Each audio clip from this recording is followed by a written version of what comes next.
દિલદાર દેશવાસીઓ, અત્યારે હું all Indian one man NGO એક ફક્ત રાષ્ટ્રના જનહિતમાં કામ કરું છું. પાણી, પ્રકૃતિ, પર્યાવરણ, પેટ્રોલ બચાવવાની વાત કરું છું. તો આજે ત્યાં કૈલાસનગર દુબળીપુર જેને કહેવાય અર્બન સોસાયટીની બાજુમાં અનિતા એપાર્ટમેન્ટની બાજુની ગલીમાં શેરી નંબર 7માં પુષ્કળ પાણી ઘણા દિવસથી જાય છે. અહીં પાણીની લાઈન લીકેજ લાગે છે. મહાનગરપાલિકાની હોટેલ શાખા ધ્યાન ન દેતી હોય કદાચ, એને કારણે બીજા એરિયામાં પાણી જતું નથી.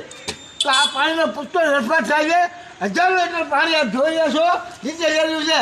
તો ઓલ ઇન્ડિયાની મારી માગણી છે રાજધાની હિતમાં, આ શહેરના હિતમાં, મહાનગરપાલિકાના હિતમાં કે તાત્કાલિક કૈલાસનગર શેરી નંબર 7 અનિતા રોડની સામેથી પાણી ક્યાંકથી લીકેજ થાય છે, તાત્કાલિક રિપેર કરો.